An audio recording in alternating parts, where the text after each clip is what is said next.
Hai, Assalamualaikum Bunda, bagaimana kabarnya? Semoga sehat selalu ya. Kali ini kita akan belajar mengenai ASI eksklusif. Nah, Bunda-Bunda udah tahu belum apa itu ASI eksklusif? ASI eksklusif adalah pemberian ASI atau air susu ibu secara eksklusif kepada bayi sejak lahir hingga berusia 6 bulan, tanpa mengganti atau menambahkan makanan atau minuman lainnya. Nah, perlu Bunda ketahui, terdapat beberapa manfaat dari ASI eksklusif. Yang pertama yaitu meningkatkan kekebalan tubuh. Meningkatkan kekebalan tubuh berarti memperkuat sistem imun, yaitu sistem pertahanan tubuh yang melindungi dari serangan virus, bakteri, dan patogen lain yang dapat menyebabkan penyakit. Yang kedua, membantu perkembangan otak dan fisik. Nah, membantu perkembangan otak dan fisik berarti mendukung proses pertumbuhan dan kematangan otak serta tubuh secara keseluruhan, terutama selama masa kanak-kanak, remaja, dan bahkan hingga dewasa. Yang ketiga, menurunkan resiko SIDS. Nah, SIDS sendiri berarti mengurangi kemungkinan terjadinya kematian mendadak pada bayi di bawah usia 1 tahun yang tidak dapat dijelaskan meskipun telah dilakukan investigasi medis. Yang keempat, meningkatkan perkembangan kognitif. Berarti mendukung kemampuan otak untuk berpikir, belajar, memahami, mengingat, dan memecahkan masalah. Yang kelima, mendapatkan KB alami. Nah Bunda, ternyata menyusui secara eksklusif juga bisa menjadi KB alami loh. Dengan syarat Bunda belum haid kembali dan juga bayi diberikan ASI eksklusif tanpa disertai dengan MP ASI. Yang keenam, menurunkan resiko kanker payudara pada ibu. Nah, berarti melakukan upaya atau tindakan yang dapat mengurangi kemungkinan seorang ibu mengalami kanker payudara. Apa yang dimaksud dengan breast care atau perawatan payudara? Breast care atau perawatan payudara adalah suatu cara merawat payudara yang dilakukan saat masa nifas atau masa menyusui untuk memperlancar produksi ASI. Alat yang akan digunakan yaitu air hangat, air dingin, baby oil, handuk, waslap, dan kasa. Kompres areola atau lingkaran hitam pada payudara menggunakan kapas yang telah diberi baby oil selama 5 menit. Kemudian ganti kapas dan tuangkan kembali baby oil. Lalu pijat pada bagian areola dengan cara diputar supaya puting susu menonjol. Setelah itu, tuangkan sedikit baby oil pada kedua telapak tangan. Pijat payudara dari arah luar ke dalam. Dan pijat payudara dari arah luar ke areola dengan gerakan memutar. Lakukan dari atas sampai bawah payudara ya Bunda.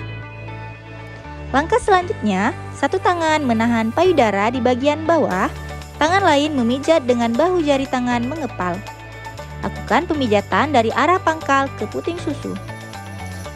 Setelah itu, pasang waslap, celupkan ke air hangat, lalu kompres pada payudara sembari membersihkan sisa baby oil. Kemudian, waslap yang kedua, celupkan ke air dingin lalu kompreskan kembali pada payudara. Lalu keringkan payudara menggunakan handuk kering ya Bunda. Jangan lupa gunakan bra atau BH yang sesuai dengan ukuran dan dapat menopang payudara ya Bunda. Nah, selanjutnya ada beberapa posisi yang bisa Ibu ikuti untuk menyusui. Yang pertama ada posisi menggendong atau cradle hold. Pada posisi ini, bayi digendong dengan kepala bayi di lekuk siku tangan ibu. Jika dia menyusu pada payudara kanan, letakkan kepalanya pada lekuk siku tangan kanan Anda dan bokongnya pada telapak tangan kanan. Arahkan badan bayi sehingga telinganya berada pada satu garis lurus dengan tangan bayi yang ada di atas. Yang kedua, ada posisi menggendong silang atau cross cradle hold. Pada posisi ini, ibu tidak menyangga kepala bayi dengan lekuk siku, melainkan dengan telapak tangan. Jadi, jika ibu menyusuinya dengan payudara kanan, dia akan menggunakan tangan kiri untuk memegang bayi. Posisikan bayi sehingga kepala, dada, dan perutnya menghadap ibu. Lalu, arahkan mulutnya ke puting susu ibu dengan ibu jari dan tangan ibu lainnya di belakang kepala dan di bawah telinganya. Posisi ini dapat dipilih bila bayi memiliki kesulitan menempelkan mulutnya ke puting ibu.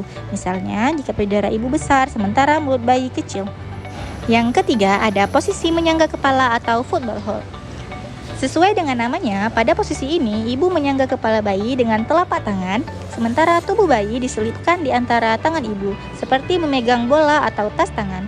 Jika ibu akan menyusui pada payudara kanan, maka ibu memegang bayi dengan tangan kanan. Demikian sebaliknya. Posisi ini juga bisa digunakan jika bayi tersebut berukuran kecil atau mengalami kesulitan dalam menyusu, maupun puting susu ibu datar atau ibu mempunyai bayi kembar. Yang keempat ada posisi bersandar atau laid back position. Ibu duduk santai bersandar pada punggung beralaskan bantal, susui bayi dengan posisi bayi tengkurap di atas perut ibu. Untuk ibu yang melahirkan sesar, susui bayi dengan posisi bayi tengkurap di atas bahu ibu. Kepala bayi menghadap ke bawah di atas payudara, sedangkan kaki bayi di atas bahu ibu. Posisi ini juga bisa digunakan untuk menyusui bayi kembar. Dan yang terakhir, posisi tidur bersisian atau side lie. Ibu bisa berbaring di samping bayi sambil memposisikan kepala bayi menghadap ke puting. Ibu bisa sambil memegang badan bayi dengan satu tangan untuk mencegah ia terguling dan jatuh. Sebelum menyusui, keluarkan ASI sedikit, oleskan pada puting susu dan areola di sekitarnya sebagai antisepsis dan untuk menjaga kelembapan puting. Dalam keadaan rileks dan nyaman, letakkan bayi melekat erat menghadap payudara ibu sehingga dagu bayi menyentuh payudara. Pegang belakang bahu bayi dengan satu lengan, bokong bayi ditopang. Posisi perut ibu bertemu perut bayi, kepala dan tubuh bayi pada garis lurus sehingga muka menghadap muka.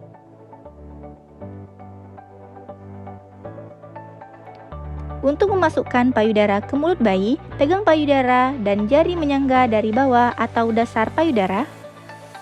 Jari tidak memegang pada posisi terlalu dekat dengan puting. Jangan menjepit puting dengan dua jari. Beri bayi rangsangan membuka mulut dengan cara menyentuh pipi atau sisi mulut bayi dengan puting. Setelah bayi membuka mulut, segera dekatkan puting ke mulut. Pastikan bayi menghisap seluruh areola masuk ke dalam mulutnya, tidak hanya menghisap puting. Jika bayi hanya menghisap bagian puting, kelenjar-kelenjar susu tidak akan mengalami tekanan, sehingga ASI tidak keluar maksimal. Selain itu, jika bagian puting saja yang dihisap, bisa menyebabkan puting nyeri dan lecet. Selama menyusu, tataplah bayi dengan penuh kasih sayang, sehingga kontak mata terjadi intensif. Gunakan jari untuk menekan payudara dan menjauhkan hidung bayi agar bernapasnya tidak terganggu. Jika bayi berhenti menyusu, tapi bertahan di payudara, jangan menarik dengan kuat karena akan menyebabkan luka. Akan tetapi, hentikan isapan bayi dengan menekan payudara atau meletakkan jari pada ujung mulut bayi agar ada udara yang masuk. Setelah selesai menyusui, sendawakan bayi dengan cara peluk bayi dengan posisi kepala bayi berada di atas pundak ibu. Kemudian, tepuk punggung bayi secara lembut hingga bayi bersendawa. Berapa kali sih Bunda harus menyusui? Nah, Bunda diharuskan menyusui setiap 2 jam sekali.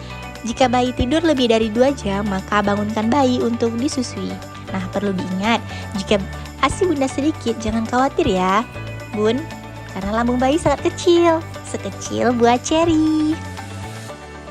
Nah, selanjutnya ada kolostrum atau ASI awal. Ketika Bunda melahirkan, biasanya ASI pertama berwarna kuning pekat. Nah, itu yang disebut kolostrum Bunda. Jangan khawatir ya Bun, ini justru sangat bermanfaat bagi si buah hati. Manfaatnya antara lain sebagai berikut. Ada sebagai antibodi, mencegah penyakit kuning, dan juga mendukung tumbuh kembang bayi.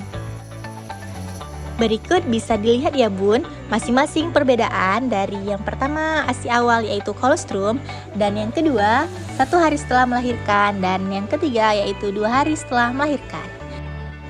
Nah, selanjutnya ada masalah yang sering Bunda hadapi ketika menyusui. Yang pertama ada puting lecet. Nah, cara mengobatinya, yang pertama bisa kompres dengan kain yang bersih dan air hangat untuk meredakan nyeri dan rasa tidak nyaman. Kemudian, baluri puting dengan sedikit ASI yang bisa dikeluarkan sendiri dengan memijat payudara. Dan hindari penghentian pemberian ASI ya Bun. Selanjutnya yaitu perhatikan bahan bra khusus ibu menyusui, jangan terlalu ketat.